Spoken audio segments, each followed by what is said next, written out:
Boom. What is up? I am live with my man, Steven Storey. What's good, bro? What's up, y'all? How y'all doing? Man, hold on. You know what? I actually didn't put this on Twitter. We was like kicking in the background and whatnot. I should have put a tweet out about this. Let me drop this tweet real quick. Man, so, bro, we got so much to cover.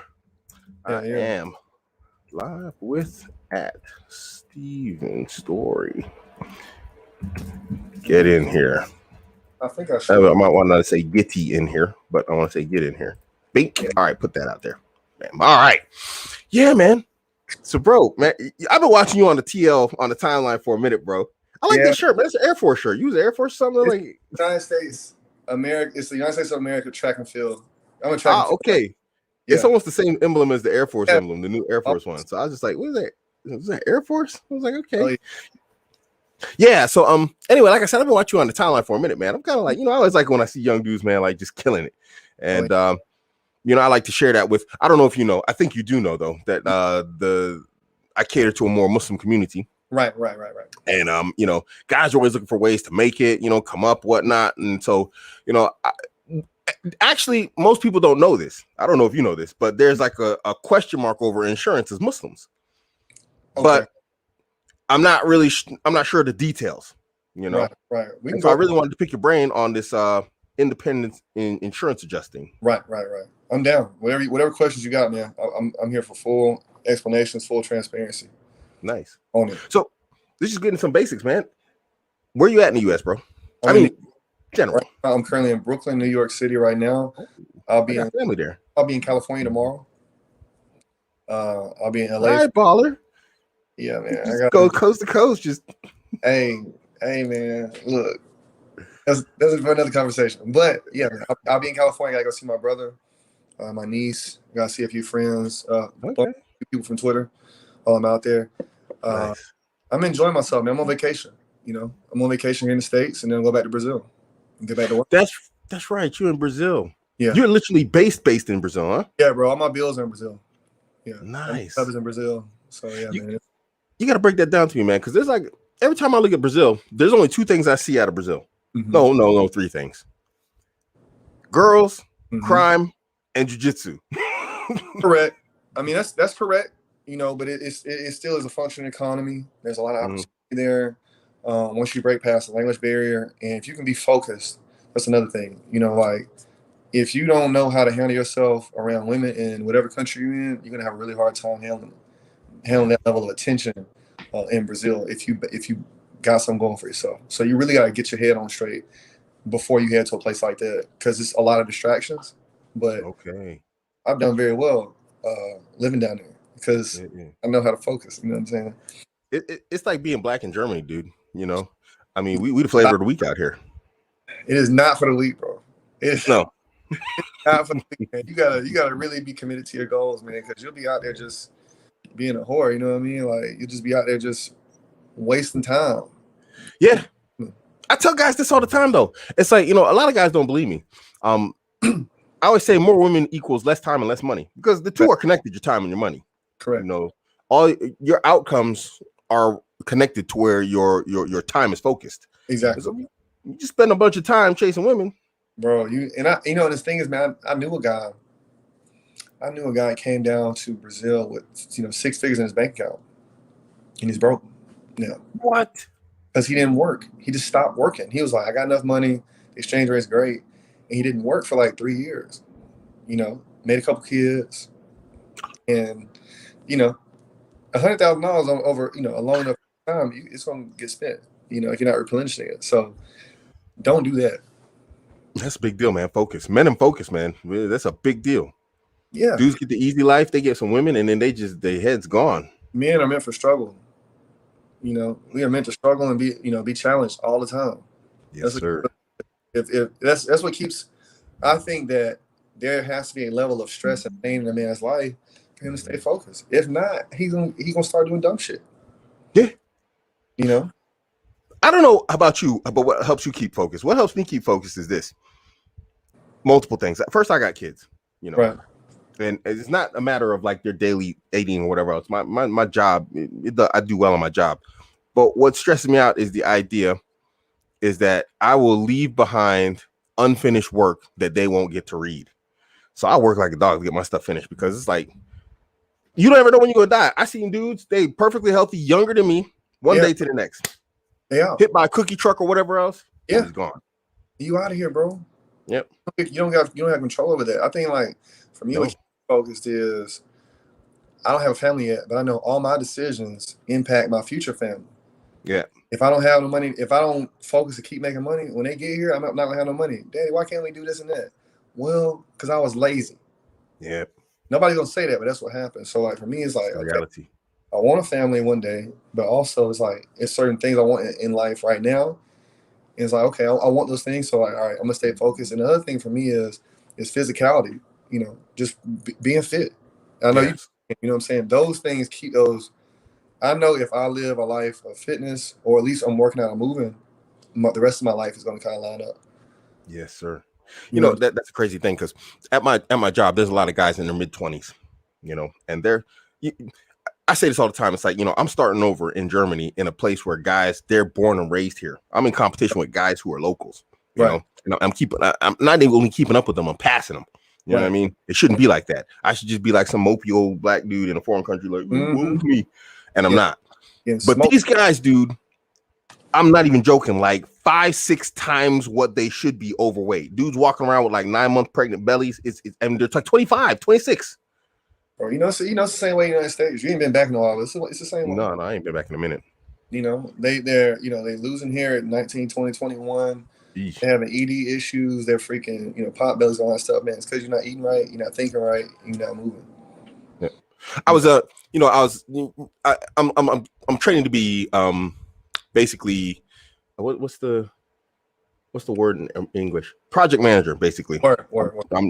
There's some things I don't know, like reading floor plans and whatnot in construction sites. So we're sort of just chilling. I start doing pull-ups on this staircase. I'm just doing pull-ups. Not a single one of them dudes, not one of them 30 could do a single pull-up, bro. I banged out 15. Come on, dog. It's like that. Like, what are you doing? It's like that. You 25, man. Like, bro, this when you're strongest. Not one. There's like, okay, maybe one. Like, you know how they get that struggle? No. Like that girl pull-up, you know what I mean? You jump halfway and then you pull the rest. No. Yeah, exactly. No, man, that's a shame, man. That's a shame. It's painful to watch. It's painful to watch. But the thing is, they're gonna be making another set of boys. They'll be men one day, and that's the standard for them. Chronic underachievers. That's a damn shame. It's a mess. And you know what's crazy about this? These dudes get girls. It's the wildest thing. I'm like, dang, don't let me show up on the scene. I'll just come up here like a broom and just sweep all your girls up. Yeah, when I was in Germany in 2005, I don't remember seeing a bunch of obese guys walking around. It's getting bad. You were there in 2005, weren't you? Yeah. I've been here. Yeah, I don't remember. No, it was different. 2005 was completely different. Yeah, that was very different, bro. Like, what happened? I don't know. That's crazy, man. Xenoestrogens inside the water. I don't know, bro. Something happened. Yeah, I go straight conspiracy on that one. I have no idea, but something changed. Yeah, it's bad. That's good. That's a good point about motivation, man. Just look at your competition, bro. This is your competition, man. You will win if you can just get some level of discipline. You're gonna be head and shoulders over most men. By miles. Hell yeah. By miles. Really double down. You can really get way ahead. They won't catch up.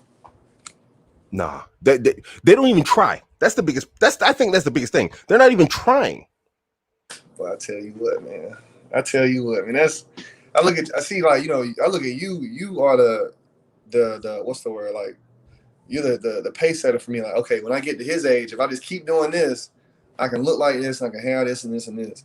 You know, because like, bro, I remember I was in my 20s, like my early 20s. I first started lifting for real. And it was a group of guys that were like late 50s, early 60s. And they still had wide backs, big arms, big chests. And I was like, how'd y'all do it? And like, we never stop. Yeah, that's never stop. Never stop. You know, and I look at it and I'm like, damn, man, I want that for myself, you know, and it's like it's starting to happen. That lifestyle mentality is an absolute lifestyle. Has to be. Oh yeah, man. But you know, that's the thing. A lot of guys, they don't want to do that work. It's too hard. it lasts too long. And then it's like, yeah, it lasts too long because it never ends. Like you said, that's that struggle we constantly need, that constant stress, that's constant pressure. That's what makes diamonds. You said what now? They said that's what makes diamonds. Constant pressure. But here go the thing though, bro. I think as it relates to men, it has to be chosen pressure and chosen stresses and chosen challenges. Because everybody has those stresses and challenges, but I think that you got the challenge of being mediocre, right? And it's like you're doing just enough to not be bad, but you ain't good either. And so that's pressure, but it don't make you no diamond. You're still mediocre. Yep. And I think that it's imperative that we choose our challenges and choose the pressures that we put on ourselves in a healthy way, right? Indeed. But I think that not enough people choose their hard. They just have a hard life, but they don't choose their hard life. Ooh, wow, that's deep, bro. They don't choose their hard. That's a good one. Yeah, I never thought of it like that. Hell yeah. Yeah, that definitely comes from being lazy. I can see that, man. Your life gets hard because you. Oh, bro, I'm at to snatch that one. That's a good one, bro. Thank you. It's yours, bro. Come on, man. That is good. So let me ask you about independent insurance adjuster, right? Right. What exactly does an independent? You are an independent insurance adjuster. Correct. I've been in the business now 5 years. I've been in the insurance space 12 years. Mm-hmm. I had a number of roles. So I'm gonna keep this simple as possible.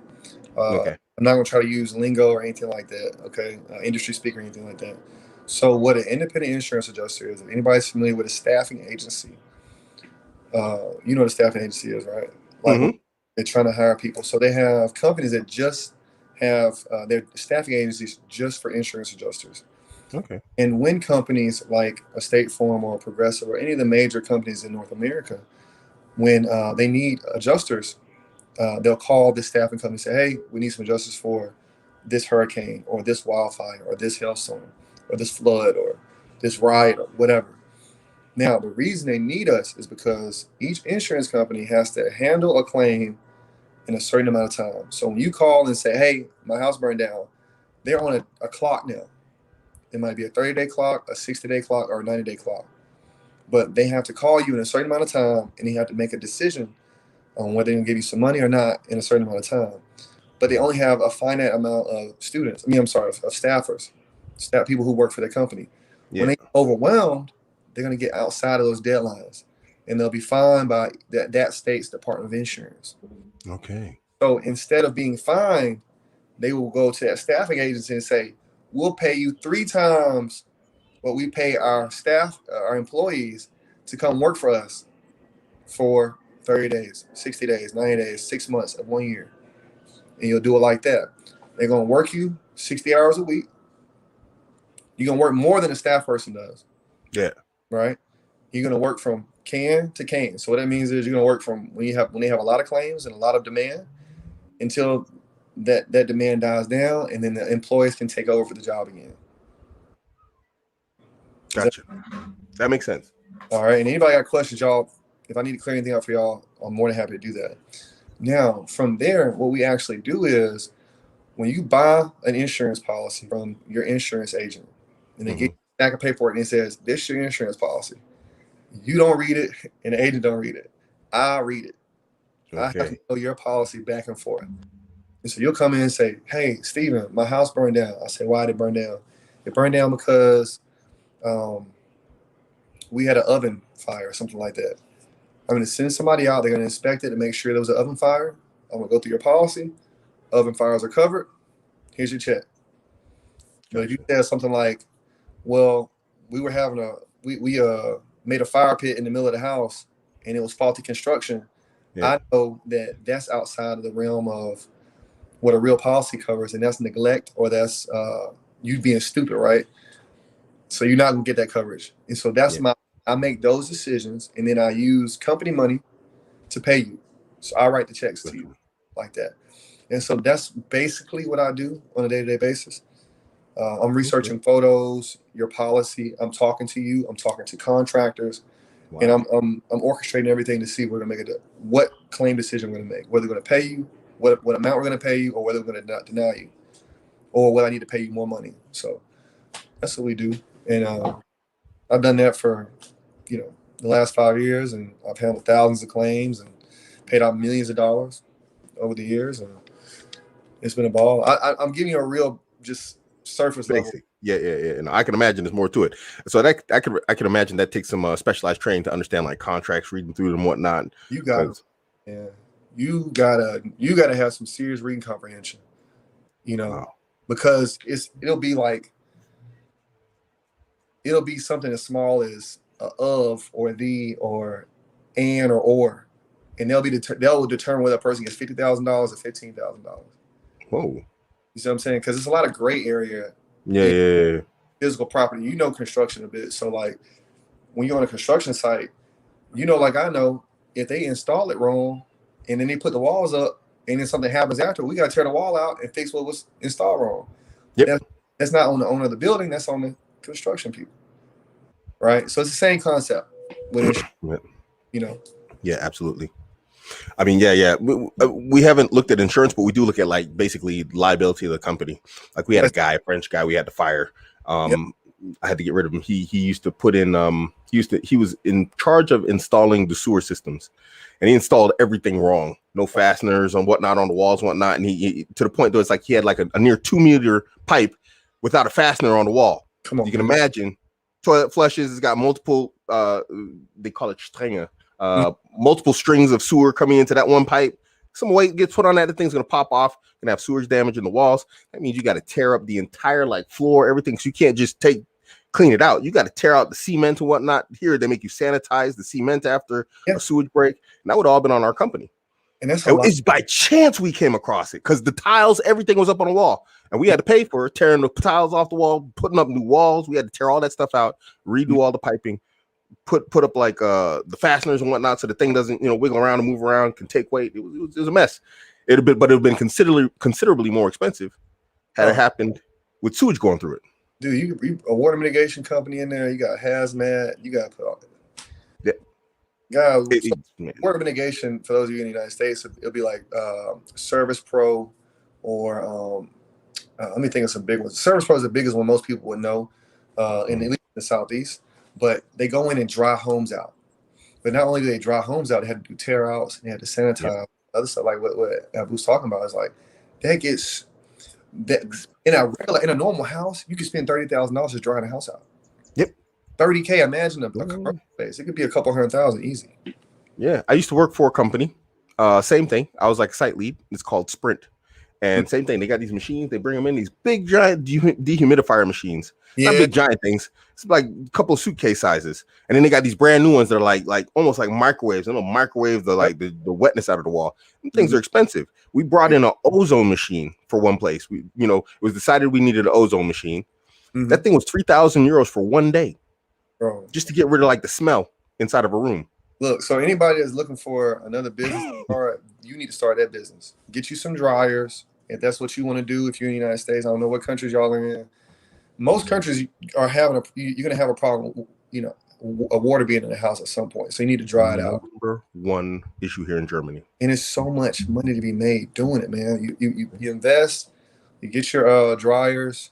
You got to get they have a van to pump the water out, right? Yeah. You get one of those and you get you some water, the water test. What is it called? I know what you're talking about. That little machine you put against the wall and it tells you how much water is inside the walls. Levels, all those things, man. I don't know what the investment is on it, but it's a lot of money to be made in it. So absolutely, for y'all that's wanting to get out, y'all, build your income up. That's water mitigation. Look into it. You are gonna have to get some certifications. Here in Germany, definitely. Yeah, but it's big business in Germany because the number one problem in houses here in Germany is water damage. That's the number one insurance claim in Germany. Water damage. Wow, I didn't know that, but yeah, bro. Yeah, I would assume so. It's yeah, I ain't trying to get too in the weeds on that. We keep going. Yeah, water and fire. But anyway, yeah. we went off on a tangent. Okay, so independent insurance adjusting. Yeah. So is this something that the average guy can do, or is this just something like Yeah, the average guy can do this. The average guy does do this. You have a lot of different options there. Okay, so some of you guys might be more physical guys. Y'all are used to being outside and working outside.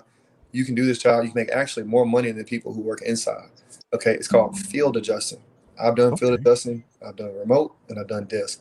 When we say field, I mean going outside and inspecting cars or auto, marine, which would be boats and things like that.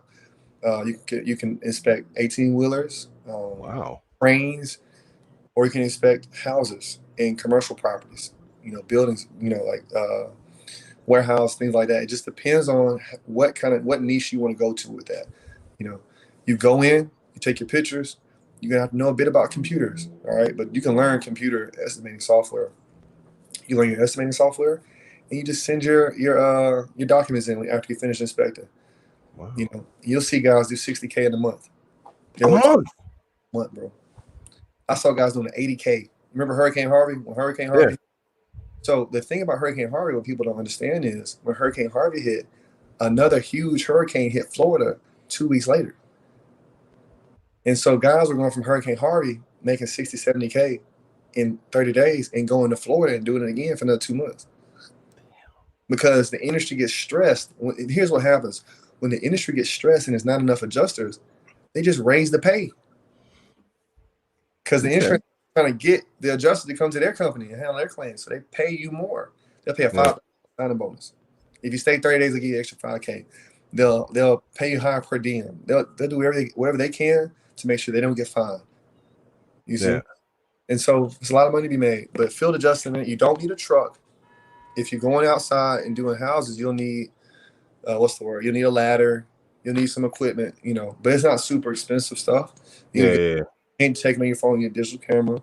And you get out there, man, you get on the roof, you work 2-3 months out the year, do 6 figures, you're out. You'll do whatever else you want to do. 6 figures in 2-3 months, bro. Bro, seriously. Because the States, like we have a lot of wind damage in the South. Yeah. And we have a lot of hail damage in the Midwest. We have wildfires on the West Coast. And then we have a lot of snow and stuff on the East Coast. Bro, that is like, I got to look at the Islamic stance on this with insurance and everything. But man, that's like those are keys to freedom. Well, let's talk. Well, I don't know. I really don't know anything more about Islam than what you say on the timeline. Okay. What I will say is, I think that you need to read an insurance policy. Just read a standard. If you got insurance on your phone, your car, anybody listen to me, go read that. If you're Muslim, you understand your faith better than I do, and see if something sticks out to you that don't look right. Yeah. And then you'll kind of know how to make the decision based off of that. Yeah, like I said, I've read something just roughly on it, so I didn't really have a full idea about, like, there was some opinions on it. Some of my homies know better than me, so I have to just look in general, man. But that's that right there, bro. Yeah, 3 to 4 months, 6 figures, bro. I'm talking, man. Look, man, it's really crazy. These are crazy. I just do that every year, 3 to 4 months a year, every year. That's what these guys, man. Like they'll do this. They'll go in because the better you get, the more experience you have, the faster you can handle the claim. I'm speaking specifically about being outside, guys. Okay. Yeah. When you first start, it might take you 6 hours to handle to go in, inspect, and then write it up. Like, which means I'm not write it up. I mean, like, do your estimating software, and because you're actually making a 3D model of the home.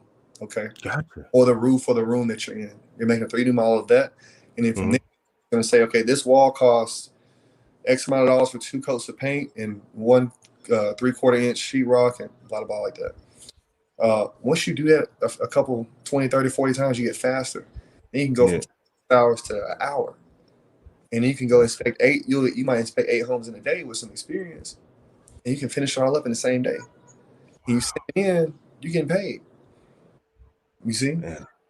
And so on a big storm, how it works, guys, on a big storm, you get what's called a fee schedule, but it's really, for a layman, it'll be commission. So if it's $5,000 worth of damage, you get a percentage of that $5,000 as pay. So let's sweet. Guys, we can say something like $500. Okay, $10,000, you get $500. But you'll be in a place like Panama City, which got the whole city got blew away. You might get to a house and the house ain't there no more. That's a total loss. So the house might have $300,000 worth of insurance on it. You're going to pay out $300,000 on it. So you're going to get 1% of $300,000. That's $3 million. You understand? Or let's say it was $1 million house, but it had $300,000 of damage. You get $3K for that one house, but it took you an hour and a half. You see what I'm saying? Yeah, where you gonna make $3.5K in 1 hour? So you start to Now, every house ain't gonna be like that. Some houses you're gonna Obviously. have a $100 house, but it's really more about your volume. If you can go and inspect a lot of houses during those time periods, you're gonna make a lot of money. Now, if you're new, you don't know what you're doing, you're gonna make $5,000-$10,000 because you didn't do it. You didn't work fast. Yeah. But that's field adjusting. Just so y'all know, and if y'all got questions, I'm more than happy to fully explain that to you. You just send me a message and I'll get you taken care of on that. Nice. Yeah, you talk about this on the timeline actually. Just for the record, I'll go ahead and drop your Twitter handle here. Yeah, give me 1 second. Let me find it so I'll make sure I get it right. What? Why is it not showing? I don't know if there it is, right there. I can't put it in. Yeah, give me a second. Boom. Yeah, it might not let you drop like a. Drop that. Because you might be able to change my name too. Because I'm on my phone now, so I can't change my name, but I can. Yeah, but basically it's like this. If I just simplify it. Oops. Well, I changed screens. No, that wasn't the plan. What's going on with my computer, man? Every time I hit it like changes screens. There we go. There we go. I'll put it on my name too. Boom. Yeah, because you always be posting on there. Do you do some sort of training or something like this? I saw something like this. You had like some sort of Yeah, man. Years ago, you talking about training for what? Independent adjustments. I train. I got a lot of students, man. I got 570 students now, and I have 40 working now.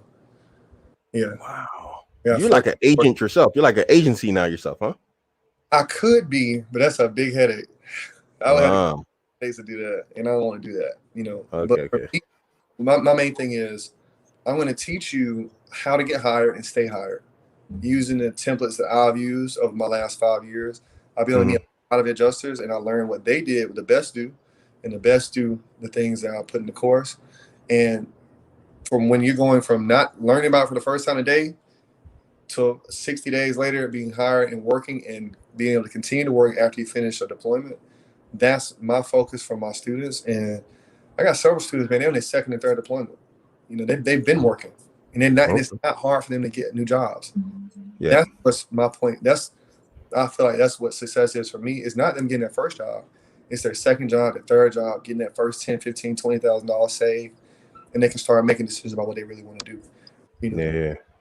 So, it's always easy to get hired. Stay hired is always another thing. And if you suck, ain't nobody gonna want to deal with you. Exactly. That's guys. If y'all go to my Twitter, the link is in my bio. I have videos on this. My pinned tweet is explaining all this, guys. So if you don't catch this whole video right now, I got a lot of resources for y'all. Okay, so you don't even have to send me a message. You can just start watching videos that I have. It's probably best, Yeah. You got to figure out. I don't know if it's similar, but some guy just asked me about mining. Maybe you saw that, and he just like, it's like, dude, you ain't gonna make it if you can't like just go on YouTube and do some research. I'm gonna block you right now, man. You're not even. People, they're a mess. The competition, as we said. That's the competition, man. But what I try to do is I try to give people enough resources on my page or in my accounts that before they ask me a question, they're gonna ask me an educated question because I've already explained it to them. Gotcha. So they go for everybody. Go to my page. Don't ask me a question first. Just scroll down a bit, and you'll see what's what, and then you can start talking. Indeed. I think that's a big thing, man. It's like it shows that that ability to actually be self-reliant and dependable. Hell yeah, which is what you need. Absolutely, almost everything. Yeah. So let me get my focus right. There we go. We got independence insurance down. Let's go back to Brazil. Yeah. So you're obviously not doing insurance adjusting in Brazil. No, I'm not. So you could just kind of chill, huh? Well, I work remote, right? So I'm not. Work with who? I'm doing remote adjusting for a company in Canada. So I actually work for a Canadian company in Brazil. So I have a Canadian work visa and I got a Brazilian student visa, and I earn in the US. So that's how it worked out. But I finished my contract a couple months ago, so I'm free. I'm hanging out until my next remote contract. So I don't really have to work right now. So nice. I have my course, so I teach my students. And then other than that, man, I'm swimming. I go swim. I'm practicing martial arts. I'm going to acrobatics. I'm going to islands, stuff like that, man, having fun. You just living a life, man. Huh? Yeah, man. Like, bro, man, you can have what you want if you're playing. Mashallah, man. I dig that. I dig that. I dig that, man. I plan, man. And don't think that I'm not doing anything exorbitant. You know, like You know, I mean, it's like I just told you a bunch of workout stuff. I just like I'm going working out. I'm eating well. I'm not out here partying and drinking all night every night. You know, I'm living life that I want to live, the way I want to. You know, I'm living life the way I would like to have lived it. And so it's just calm, man. I try to stay calm and peaceful. You know, day to day. Absolutely. I hear that, man. So I'm kind of busting my butt out here, man, because I want to live my life. You know, I figure I pulled me about 5 years, and I should be able to, like, you know, be on chill mode, chill mode out here. But I think I'm gonna have it done in less than that, bro. This crypto thing is working out for me, even in this quote unquote bear market. It's been working well for me, man. Don't let bear if you don't know what you're doing. Yeah, there you go. You know what I'm saying? A lot of people don't know what they're doing, man. So they're like, "What? They're not talking about it on Twitter? It must be a bear market." Like, come on, man. Yeah. You were taking your buying signals from like some random anon account on Twitter, bro. Like you was already buy signals from Elon. You know what I'm saying? From Elon, bro. The dude ain't whatever, man. I ain't gonna get it. I'm just like understand. People talk about Elon with Doge as if he owns Doge. He doesn't. It's not his coin. He's just talking. It's a clown show. He's just pumping it up for no reason, just because he can. Yeah. He's playing. It's his playground. Like, listen, man. You're listening to a nerd who's never been cool, who wants to be cool, so he's doing things to be cool. You know what I'm saying? Like, what are you crazy stuff that don't make sense, bro? And then they're like, "Oh well, Doge is going to $1." Have you seen the market cap on Doge? They produce like 14 million Doge a day. It's gonna get to $1, right? I think Doge was at like 78 billion or something like that, right? It was some crazy number. It said, and I was explaining to my cousin. He said, "Well, Doge is going to $1. It was at 60 cents, I think, at the time." I said, for Doge to go to $1, it would need another $70 billion to get into it. Do you think that's going to happen? Oh yeah, man, it's going to happen. What? Like, dude's got entire plans based on hope. Copium. The copium. Copium, man. Like, I just, you know, so I got a homie in my Mets community. He made 40,000 in Doge. I was actually surprised. You know, he got in like early when it was like below, like I can't remember what it was. He actually showed it on one of my videos. It was showing up on my screen. Mm-hmm. And it was like 0.02%. It was some crazy low number. He said, I just managed to put 5,000 in back then, whatever else. But he made 40,000. And then he was like, well, where do you think Doge is going to go? I said, I think it's going back down to like 20 something cents, you know? He's like, nah, you crazy, this, that, the other. But I'm like, come on, man. Bro, look, man, here's the problem, right? The problem is not that you got the 40. No, the problem is that you got 40K off a bad decision. You should never been in Doge in the first place. The problem is you're going to do something like that again later, and it's going to burn. Yes, absolutely. That's the problem. That's why you can't, like, as far as investing psychology goes, you just can't do stuff like that. And the worst thing that can happen to these investors is they go get 100K off of something they didn't know nothing about. And so then they think they know everything, and they didn't study. And they're going to lose all their money. Yeah. That's how it works. You know, but that's neither here nor there. Yeah. Yassine, I just want you to know Elon is person non grata here. Exactly. On the Abuamerican channel. Exactly. I'm gonna hate on that dude all day. Yeah. Man, Elon, you know how much money Elon cost us for everybody? The man, I'm glad what's the name? Anonymous or whatever they are. I'm glad they going for him. I'm not advocating any like sort of harm of individuals, but I'm glad they got it in for him. He deserves it. I'm talking about told my portfolio up, bro. I'm talking about down like 70. Like, are y'all serious right now? Bro, when everything hit, basically, yeah, I saw a pretty big drop. I'll just say that. I won't drop any numbers, but I saw a pretty decent drop. I was just like, okay. I was like, wow. Like, okay. Just one day to the next, an entire like zero was missing. I was like, there's a whole digit missing. I was like, where's all the money?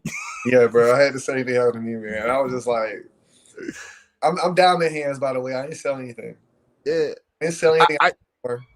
I won't lie. I sold right before the really deep crash hit, and I got my BMW. When I got my little BMW. Yeah, the BMW, yeah. No, Yeah. I really love my baby. have, and I'll probably be having a much better time. I'm having fun in America, but I'll have even more fun if I had sold, and I should have. But oh well, it's all good. It's all good. It's another story. Exactly. So let me ask you something else. How did you end up? Excuse me, gracious. When I drive my car on the weekend and I slaughter entire species of insects with my grill, I disagree. Okay. I'm just saying, the last car I raced that I couldn't beat was it was a Mercedes AMG, and that thing's got like a V8 twin turbo. I got a V6 twin turbo. So yeah. Wow. yeah, man. I need to buy another car. Oh, it's fun. I'm thinking about leaving Germany, and I can't think of anywhere in the world where I can drive with like no speed limit. Period. Nah, don't. You might like forget about the Western Hemisphere. No, this is the place. You can literally drive hundreds of kilometers without seeing a speed limit sign. My God, it's beautiful, bro. I need to see beautiful. I need to see about that, man. Because you can really drive. You come on, man. Let me know, man. We gonna. Whenever this EU ban ends, I have a vested interest out there, so I gotta pop out. So I'm literally like, as soon as they say this EU travel ban is over for Americans, I'm out there. They lifted, like, Germany's like opened up big time, man. I mean, a lot of things changed now. You can like literally like do almost everything without they were making everybody do PCR tests out here. Right. Now you don't have to do PCR tests for most. Like, I just want to go like they got this place called Obia. It's like a self-help do-it-yourself store. Right. You know, you used to not be able to go in there without someone trying to brain screw you with a Q-tip. Oh yeah, you couldn't buy pants, bro, without like someone trying to stick you in the brain with a Q-tip. Wow. But now all that's lifted. You can go swimming, hang out just one day to the next. It's like the sun comes out and Corona's apparently gone south for the for the summer. I don't know, man. These people, man. It's a show, bro. That's how it is in New York. It's how it is in New York. New York just opened back up. Like, you walk in places that says wear a mask. Nobody inside. None of the employees wearing masks. I'm like, okay, cool. Whatever, no problem. So I think it's gonna be soon. Yeah. So, but going back to what I want to ask, how did you end up following me on Twitter? This is the craziest thing. Oh man, it's not the craziest thing, but I'm just curious. I don't know, man. I just know I like that type of content, and I really wanted to see it from a black man. Like, I think that I think that a lot of red pill content that we see, and I don't know if you define yourself as red pill, but like a lot of things I see in the sphere that we kind of are going back and forth in and out of. I see a lot of posers, and so I was like, this guy's a real deal. He really does the things he talks about, and he's showing it and backing it up. So I'm like, shit, I'm with all that. I'm with all, And like I told you, bro, like, you doing some of the things you do, or you're the pace setter to say, okay, if I do this for another 10, 15 years, I can have that, or I can keep living like that. And that's what's important to me. Yeah. That's how I followed you. With the whole lifestyle, I mean, me specifically being with multiple women and whatnot, it is a one thing a lot of guys don't realize. It's two things that seem contradictory. It's easy and it's hard. Yeah. Because you got to put in your work, right. And that never stops. Correct. You never catch a break. There's no day off from this. This is your life now. Mm-hmm. How you get a day off from your life? You can't go on vacation. It's your life. So you can't even take a vacation from your life. All right. You know what I mean? That's you every day. And then women, they're going to hound you for attention, this, that, the other, love, affection, which is normal because it's what women do, Exactly. But then a lot of guys don't understand it's also easy. They don't understand how easy it is to get into the lifestyle. They think, my wife will say no, my girl will say no, this, that, the other. It's like, no, son. She ain't going to say no. She ain't going to say no. Trust me, son. If you did the work, if you didn't take them days off, how did you say? If you didn't pick a hard life or something like this, what was the saying? You your heart. And that's chose, then there you go. And you fine. Then it's going to be easy. If you chose your hard properly, then it's going to be easy. Yeah, I agree. I think that one thing that and this is something that I learned in Brazil, a lot of men aren't the men they say they are, because they would have a different reaction from the women that they're in their lives. And what I learned in Brazil was that the women are feminine because the men are masculine. Yeah. I was masculine until I got to Brazil, and then I was like, I got to step it up even more. Yeah, and it's not about money, because it's not about finances. It was about like my day to day down there. For example, women don't call you there. You call women. All that texting, waiting for a girl to text you stuff, that don't happen. She's just not gonna text you that day. If you don't hit her up, she's not hitting you up. But if you do hit her up, she's open. Yeah. Hey, how you want to? Okay, I'm ready. Whatever you want to do. But they're waiting on you, and so like you set the pace. Right. I didn't realize how indecisive the West had made me until I get down there. Wow. Okay, that's new. Just being indecisive, just in general, just in daily. I don't know what do you want to eat? I don't know what do you want to eat. No, now it's like we're eating here.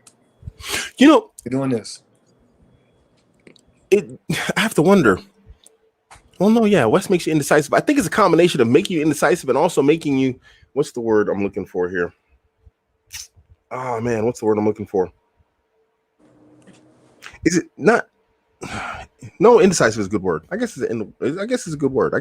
Because a lot of guys, it's like women, no matter where you go, they want you to lead. Exactly. Now you might get like their responses might be different due to cultural differences, but it's always the same. Right. You push, and they're going to comply eventually, or they're not into you. Exactly. And that was the thing for me, was like I learned it like probably my first 6 months. I was like, hold up, you want like this? I didn't think you wanted like that. I thought I needed to be a little more. Yeah. What's the word? This needs to be a partnership. You know what I'm saying? Like, I thought it had to be like that, and then I realized that it can literally be however I want it to be. And Yusuf Latif, I don't know if you know Yusuf Latif.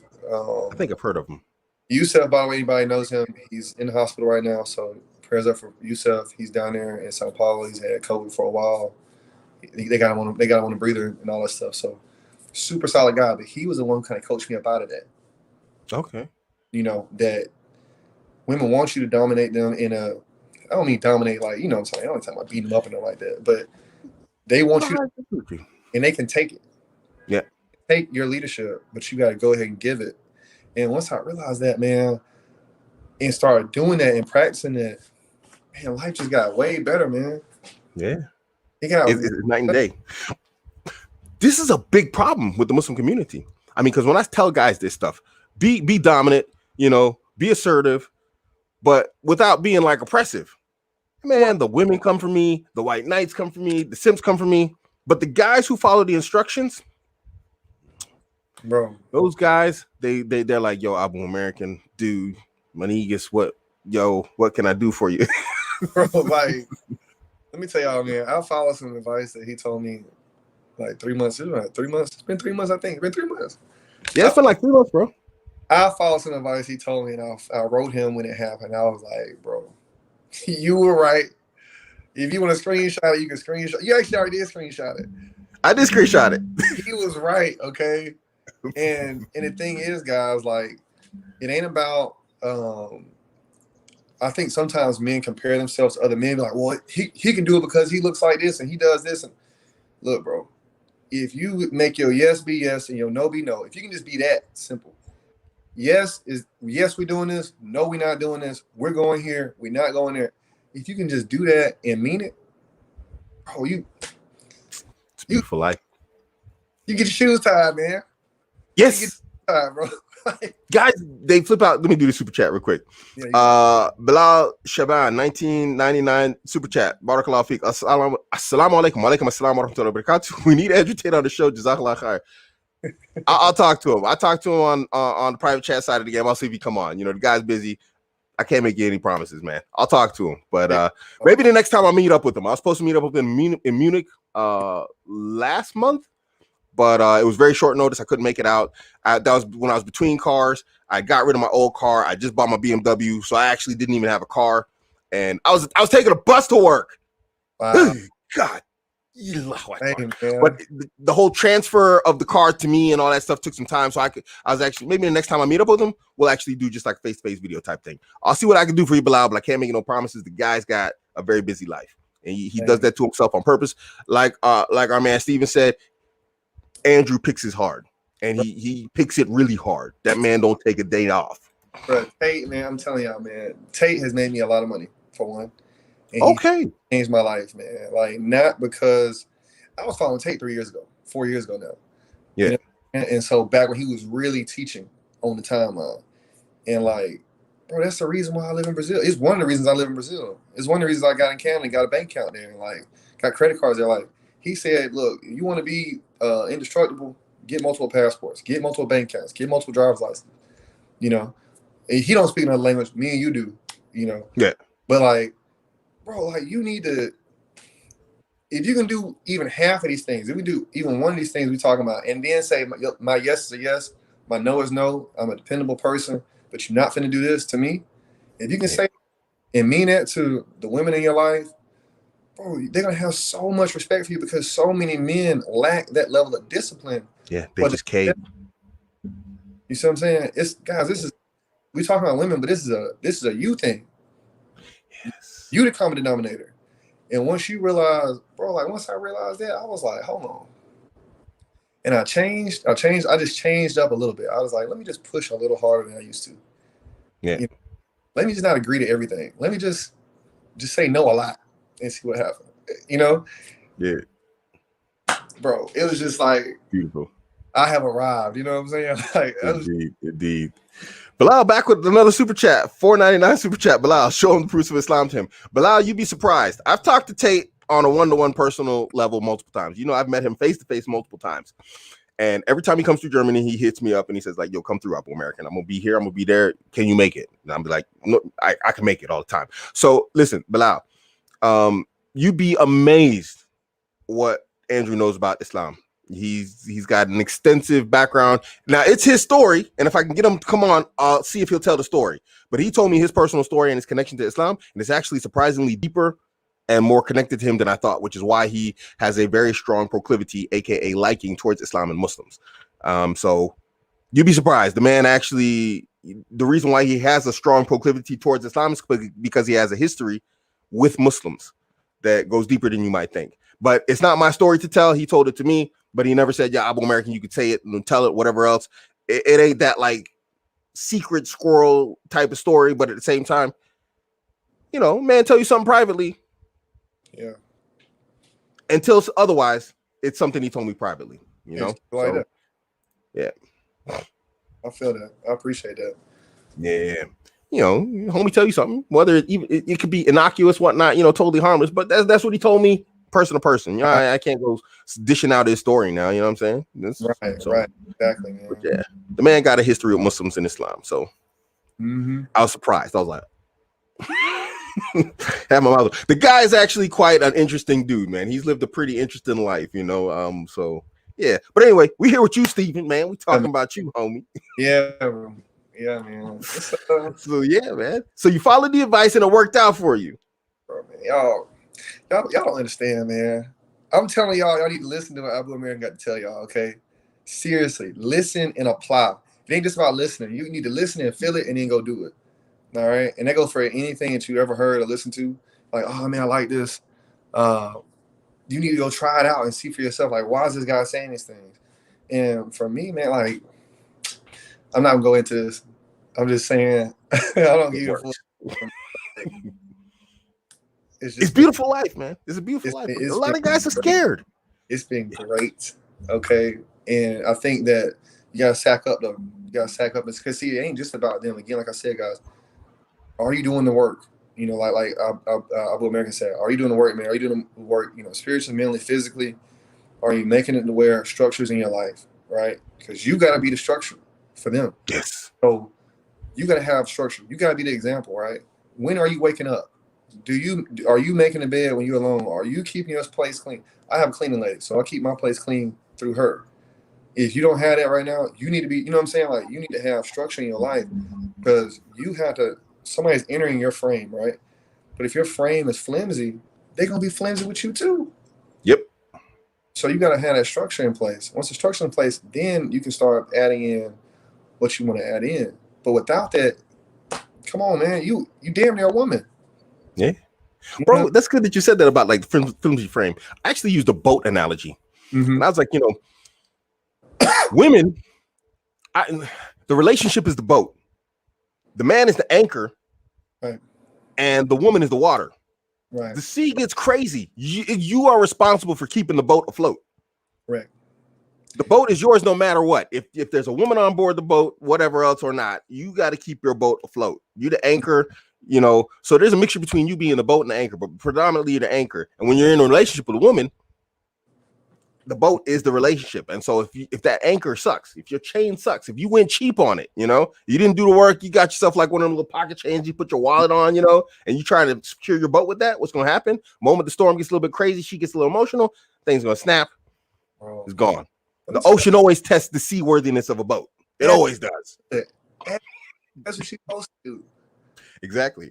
You know, you get guys mad at the sea for being, it's the sea, that's what the sea do. Yeah. It gets stormy. You out here scared you can't swim a lap.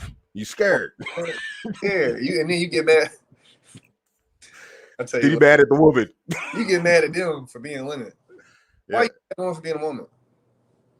You know, like it took some time, madness, bro. But I've been trying to teach these dudes, man, but I catch a lot of hate for it, man. I catch a lot of hate for it because they don't understand. You think women are supposed to be this thing that they're not, and when they're not that, one or two things happen. You become a white knight, or you do this whole MG Towel thing. This is my wife. She watched my show. She says, he once asked me, I'm going to stop at the next bus stop. You on for the ride or you going to get off? And she's like, damn it, I'm in on for the ride. Right. The Abuamerican bus. Exactly, bro. Like the driver don't get off at the next stop. You do. You staying on or what? Right. Next stop. Come on, like, you know, but that's the thing though, man. Like I think a lot of guys, man, they become bitter and they have a anger towards women because the women are not what they thought women were supposed to be. But the problem is you put in your head what women are supposed to be. And women are something different. And so you mad at what's in your head, not women. Yep. And then they start treating women, they treat them bad, you know what I'm saying? Just in general, they treat women bad. And it's like, bro, like, that was your fault. Unrealistic expectations. And so, and I see a lot of that, especially in the online communities, guys. And this goes for everybody, guys. When y'all listen to people on the internet, whether it's on video, tweets, Instagram posts, what are they going through in their real life? Because sometimes they talking from, you know, they got divorced, raped, they got, you know what I'm saying, they just lost their kids, or they never had any kind of luck with women because they were always a weak guy. You know, if you can't see all of that within context, you can't take all this stuff as gospel. You see what I'm saying? Because everybody ain't real. Everybody ain't telling you the whole story. Man, Bilal Shaban, you the new homie, man. The $9,900 super chat. Barakallah Feek, homie. Jazakallah khair. He said, we need you on Three Muslims again with Sheikh Jabril Al-Romani. Now, I have an open invitation back on the Three Muslims. I speak to those guys regularly. We actually do like one-to-one private Zooms like at least once a month, me and the Three Muslims. So, I mean, but we just don't go live. So I talk to these guys personally, privately, you know, on the background side of the game. And so we were talking about doing a show again. Gabriel is in my men's community, but I haven't had a chance to talk to him because, you know, he's in Malaysia. So it's like right now it's like 1 o'clock in the morning there, you know. Didn't they talk in Malaysia? Didn't they turn the internet off out there? I don't know what happened out there. Didn't they had the whole like coup and everything, and then they had some shaky stuff happening out there. Oh wow, this Malaysia, bro. I think that was Myanmar, huh? Was it Myanmar? Yeah, my bad. That was Myanmar. Okay, yeah. So he's in Malaysia, and his time difference is so great. It's hard for us to make shows together. Wow. So but he gets on the Three Muslims, so apparently we can get it to work out. Let me talk to the dudes and see what we can put together, man. Bilal, just for you, just because you've been hitting my man up like with them super chats, I'm gonna talk to him and I'm gonna say, yo, what can we arrange? Because my man has shown me love, so I'm gonna try and show you some love, bro. Okay, we're gonna try and make it happen, inshallah. You know what? My man Bilal, you gonna make me start doing StreamYard, bro, for real. Because I got I just never do it. You know what? No, you got that camera presence, man. You got like the natural camera presence, man. So you like real relax and everything. Sometimes you guys on here just like, nah, man. Let me tell you something. Let me tell you a secret, okay? If you want to get on camera, you gotta get on camera a lot. Before I was ever hot on Twitter, I already had 154 videos. Okay. I had done 154 lives. Anybody can go look at them. When I first got on camera, this was back in 2017, bro. I was on camera, stammer the whole time. I'm not. It's hard for me to gather my thoughts. Yeah. I just kept doing them, bro. I kept practicing. I learned how to stop, gather my thoughts, keep talking, and stay on something. And that takes time and practice, guys. So anybody who wants to get out here and do these things that we're doing, you gotta practice speaking. You got speaking and writing all the time. We said this at the beginning of the show. You get good at what you put your time in. You damn right. You know, you're gonna see the results. You're gonna see the results. Yeah, man. But yeah, so a couple things I think I've learned that Yusef taught me, Tate taught me, you taught me, a few other guys. It's like, bro, you have to have complete control over you before you're gonna start dominating, leading women, leading a woman, any of those things, bro. Women are the best determiners of men's potential in the world. Yes. I ain't talking about just a good woman. Random women know if you got it or not. Indeed, I agree. You can walk around, bro. The homeless lady on the street know if you about something. You know. I agree. I'm gonna send you some text on the side, on the private side again. I'm gonna show you some text. I can't send it to you on public, but I'm gonna show you some text, man. Right. And you're absolutely right. They recognize it like that. It's not. It ain't like this. You know, she got to figure it out after 2 weeks. Oh. She's gonna know in 2, 3, 4, 5 minutes. She knew when you walked in the room, and I'll tell you something else. They know when your friends talk about you. They don't even have to have met you. They'll see how other people talk about you and say, "Okay, he ain't about nothing." Yeah. Or he's about something. Let me meet this guy.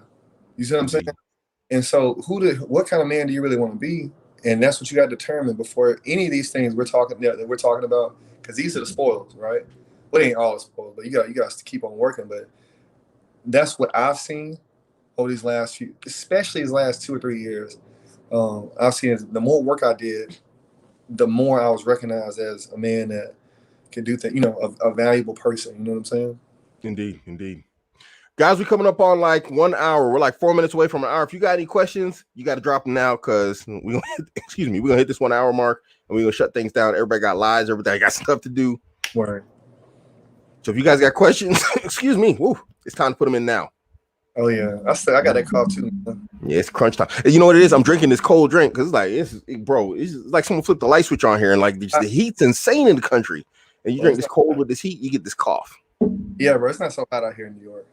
Okay, bro, it just dropped one day to the next. We had like hail and snow, and then one day it's like just sun blazing, like we done hit the Arabian desert. Wow, man, I've been there for a German summer, so it was hot. It was hot when I was there. The humidity I think is the worst here because you know it'll like downpour rain, and then the sun will come out again, and it's like the next day you'll be like looking at 80% humidity with like 28 degrees Celsius. You're like, 28 is not bad. Okay, yeah, put 80% humidity in that, and see how you feel. After 1 hour being outside. Proud of there, man. Yeah, I'm being in California I'm being in California tomorrow. So I'm excited about that. And nice, man. My brother, he got 4 kids and going to see my niece. She's playing golf and I'm excited about that, man. So it's nice. My brother just left California. He changed states, you know. We're family from Texas. He went back to Texas, but he was in California for a minute, you know. Good for him to get out of California.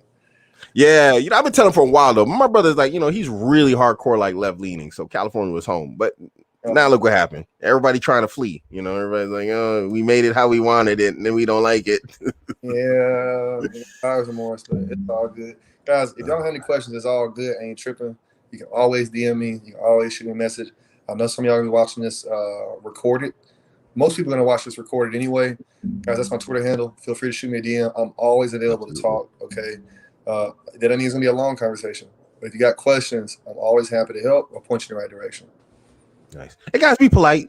You know, I get questions all the time. Dude's like, hey, what about, it's like at least some greetings. Hi, how are you doing? Hope you're well. Please, guys. That's a cool one. My name is, because y'all know my name, and then y'all just come in my DMs talking like I'm a Google search bar or something. Yeah, it's mad, isn't it? Hell yeah. I know they do the same thing to you. It's insane. I just got a question today. Dude just like, hey, Abuamerican, blah, blah, blah, blah. I was like, dang, this dude didn't even say hi. Right. He didn't say hi. It's a person behind this account. Like, I was like, all right, man. Your mom dropped the ball. You know what I mean? The manners got lost somewhere. For real, man. No, they forget manners when they get on the internet, but you know, that's you know, that's another thing. Bro, we got to do this again, man. We got to do this again sometime. Just talk about something else. I don't know what. I'm down whenever. Just let me know. Nice. All right, man. Well, we're going to wrap it up a little bit early then.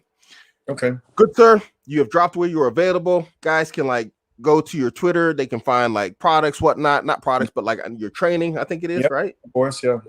They can find it all there. So, guys, you see it right there on his name, at Steven Storey. That's where you find him on Twitter. Sir, I do appreciate and thank you for coming on the show. I appreciate you. And I'm gonna hit you up on the tech side of the game here in a minute, but we'll chat in the back room. Guys, thanks for tuning in. This is your man Abuamerican. Next show is I'm actually gonna do a show tomorrow, guys. What's tomorrow? Wednesday? Yeah, tomorrow's Wednesday. Yeah, it's not on my regular schedule, but I got to drop some bombs on some of my haters. Yes, I'm a Muslim when I said bombs. I'm gonna drop some bombs on some of my haters. I got some proof for you guys. Y'all are done. It's your man Abuamerican. I'm out.